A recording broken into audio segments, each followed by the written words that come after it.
안녕하세요 형님들, 스마토토입니다. 자, 오늘 NBA 한 조합 가져왔죠. 아쉽게 뉴올리언스 오바가 아쉬운 야투율로 인해서 실패하여가지고 올킬은 실패했긴 했지만 그래도 한 조합 가져왔다는 것에서 만족할 수 있겠죠. 내일 또 적중해가지고 2연승 달려볼 테니 끝까지 시청해주시고, 시청하시기 전에 구독과 좋아요 꼭 부탁드릴게요. 첫 번째 경기, 뉴욕 닉스 대 오클라호마. 뉴욕 닉스는 3연승으로 분위기를 올리고 있죠. 과연 홈에서 백투백 이슈를 극복하고 승리를 거둘 수 있을 것인지가 관전 포인트가 될 것 같고, 반면 오클라호마는 3연승으로 분위기를 다시 올리고 있죠. 과연 원정에서 백투백 뉴욕 닉스를 잡고 4연승을 달릴 수 있을 것인지가 관전 포인트가 될 것 같아요. 지금 뉴욕 닉스는 백투백이죠. 그래도 홈 2점은 가지고 있습니다.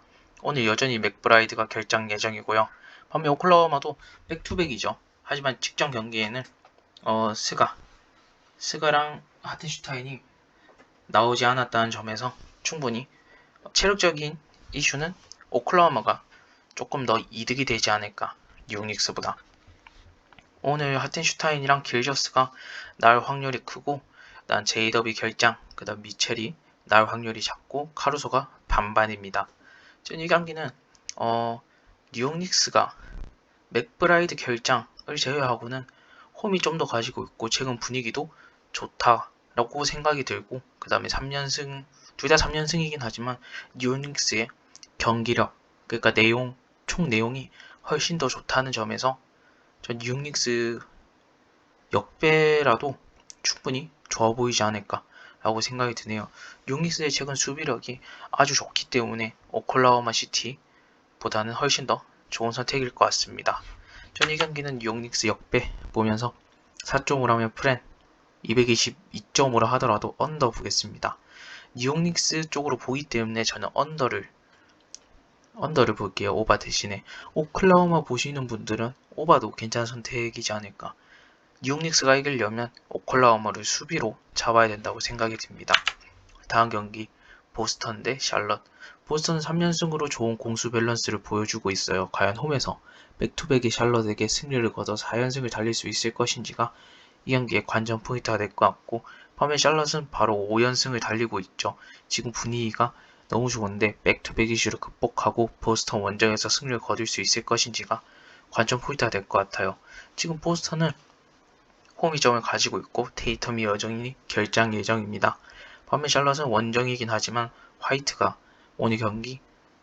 내일 경기죠. 내일 경기 나올 확률이 높다는 점에서 충분히 긍정적이게 볼 수 있을 것 같고, 샬럿의 주전 선수들이 백투백이라 하더라도 도망치는 그런 선수들은 아니라고 생각이 들고, 워낙 젊은 선수들이고 화이팅 넘치는 팀이다 보니 저는 백투백이라도 돌발 결장이 없지 않을까 라고 생각이 들고요. 지금 보스턴이 수비적으로 좋은 모습을 보여주고 있지만 지금 샬럿도 수비적으로 좋은 모습을 보여주고 있다는 점에서 저는 언더도 좋은 선택이 될 것 같지만 두 팀 다 어느 정도 비벼주는 모습을 보여줄 것 같은데 6.5라는 기준점은 너무 크지 않을까. 전 샬럿 역배까지 가능하다고 생각이 들고 샬럿 역배승 프렌, 그 다음에 언더 보도록 하겠습니다. 다음 경기, 필라델피아 대 유타 재즈. 필라델피아는 2연패로 분위기가 많이 다운되었어요. 과연 백투백 이슈를 극복하고 홈에서 연패를 끊을 수 있을 것인지가 관전 포인트가 될 것 같고, 홈 유타 재즈는 6연패 중이죠. 과연 원정에서 연패를 끊을 수 있을 것인지가 관전 포인트가 될 것 같은데, 지금 필라델피아는 홈 2점을 가지고 있긴 하지만 오늘 백투백이죠. 왜냐면 근데 완전 가비지라서 필라델피아가 완전 학살 당해가지고 체력적인 관리는 됐어요. 맥시 같은 경우 남은 주전들. 하지만 지금 엣지컴이 오늘 착지 과정에 3점이었나 레이업 과정이었나 착지 과정에 허리 쪽으로 떨어져서 빨리 아웃됐었거든요. 이번 경기. 전 이번 경기 말고 내일 경기는 캐시안 뜨긴 하지만 저는 안 나온다 보겠습니다. 허리는 모든 점프, 그 다음에 슛 쏠 때 다 허리를 씁니다. 허리 반동, 무릎 반동을 이용해가지고 허리에 충격이 가거든요. 점프를 하면. 그 다음 엣지컴은 워낙 운동력이 좀 뛰어난 선수다 보니 덩크도 하면서 막 몸을 잘 쓰는 선수인데 허리는 엄청 크다고 생각이 듭니다. 아무리 홈이라 하더라도 전 엣지컴은 절대 안 나온다고 생각이 들고, 전 우브레는 나올 수도 있다고 생각이 드네요. 그 다음 브룸, 엠비드, 조지아 결장 예정이고, 필라델피아는 전 이 상황만 보더라도 필라델피아가 내일 경기가 좀 많이 어렵다고 생각이 듭니다. 반면 유타 재즈는 마카넨 제외하고는 다 출전 예정이죠. 직전 경기 덴버전을 보시면 알겠지만 괜찮습니다. 밸런스가. 물론 수비가 여전히 안 되고 있긴 하지만 공격에서는 유타 재즈의 화력을 어느 팀이라도 비비는 건 가능하지만 유타 재즈의 화력이 진짜 무섭다고 생각이 들고 저는 필라델피아가 지금 엣지컴도 빠지고 그다음 브룸, 엔비드, 조지까지 빠지는데 굳이 홈이라 하더라도 갈 필요는 없다고 생각이 들고 9.5점이나 프렌을 받았다면 전 유타 재즈가 진짜 좋아 보이지 않나. 전 이 경기는 유타 역배승까지 보며 9.5랑 프렌 그 다음에 240.5로 기준점이 떨어졌더라고요. 전 일단 언더보다는 오버가 낫다고 생각이 듭니다. 유타는 달릴 거고 필라델피아도 유타의 템포를 맞춰서 달리지 않을까. 이기려면 달려야 됩니다. 둘 다. 다음 경기 멤피스 대 포틀. 멤피스는 직전 경기 미네소타에게 패배를 하였죠. 과연 백투백인데 홈에서 승리를 거둘 수 있을 것인지가 관전 포인트가 될 것 같고 포틀랜드는 2연패로 다시 분위기가 처지죠. 과연 원정에서 승리를 거둘 수 있을 것인지가 또 하나의 관전 포인트가 될 것 같아요.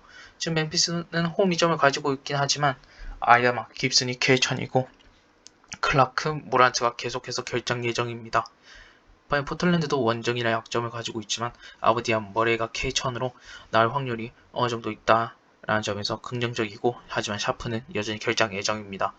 저는 멤피스가 백투백이었기 때문에 저는 어느 정도 갑작스러운 결장이 있을 수도 있다고 생각이 들고 반면 포틀랜드는 아브디아나 머레이 둘 중에 한 명이라도 나와준다면 충분히 도움이 되지 않을까. 그 다음 클링언이 제가 너무 잘해주고 높이에서도 멤피스가 포틀랜드한테 안 된다고 생각이 들기 때문에 저는 포틀랜드 쪽으로 봐야 되지 않을까라고 생각이 들었지만 하지만 멤피스의 책은 말씀드렸다시피 에너지가 너무 좋고 그 다음에 또 포틀랜드가 원정에서는 야투율이 잘 안 터진다는 점 그다음 클링언이 또 달리는 농구를 할 때 한 번씩 3점도 던져준다는 점에서 저는 포틀랜드의 클링언이 페인트 존에만 있는다면 충분히 포틀랜드가 학살을 할 수도 있겠지만 클리건은 그런 스타일의 빅맨이 아니라는 점에서 저는 이 경기는 멤피스가 6.5 정도의 핸디캡을 받았다 비빈다고 보겠습니다. 저 멤피스 역배승까지 보며 프렌 그 다음 언더 보겠습니다. 포틀랜드의 원정 득점력은 믿을 수가 없습니다. 백투백인 멤피스보다 믿을 수 없다고 생각을 하겠습니다. 다음 경기 미러키 대 애틀랜타. 미러키는 3연패로 분위기가 최악입니다. 과연 야투율이 엉망인데 홈에서 정신을 붙잡을 수 있을 것인지가 관전 포인트가 될 것 같고 반면 애틀랜타는 4연승으로 분위기를 제대로 탔죠.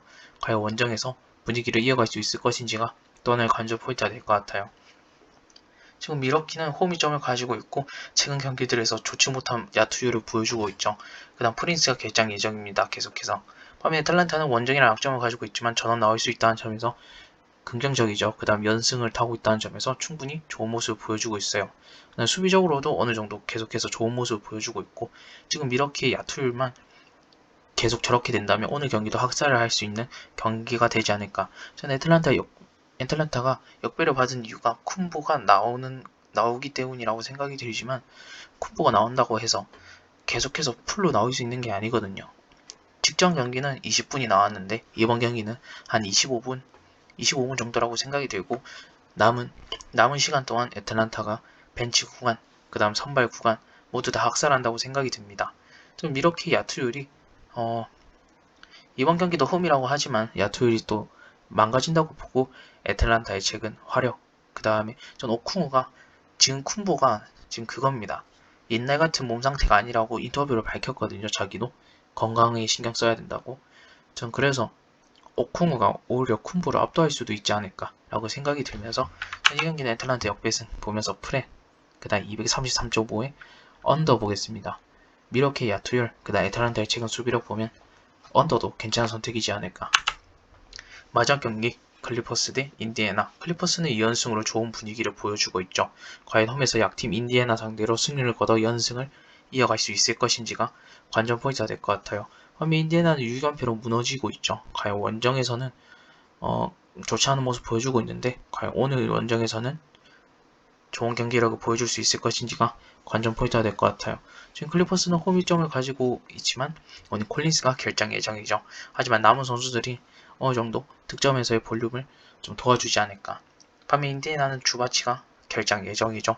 하지만 토핀이 프로버블로 나올 확률이 높고 네마드, 네스미스, 시아카미, 케이천이란 점은 충분히 한두 명만 나와줘도 도움이 되겠죠.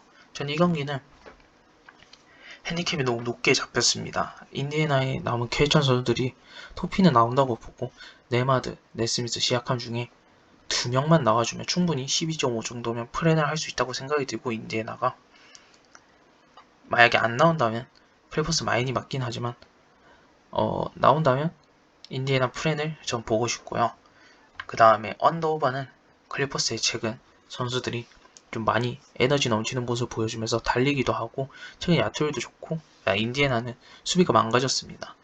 인디애나는 달리는 농구밖에 할 수 없기 때문에 저는 오바가 가장 좋은 선택지라고 생각이 들고 만약에 케이션 선수들이 다 나온다면 인디애나의 전 프렌도 괜찮아 보입니다. 저는 오바 메인으로 인디애나 프렌 보겠습니다. 자 형님들 저는 이렇게 위에 한 조합 아래 한 조합 이렇게 왔고요. 같이 가실 분들은 같이 가시면 좋을 것 같습니다. 시청이 끝나셨다면 구독과 좋아요 꼭 부탁드릴게요.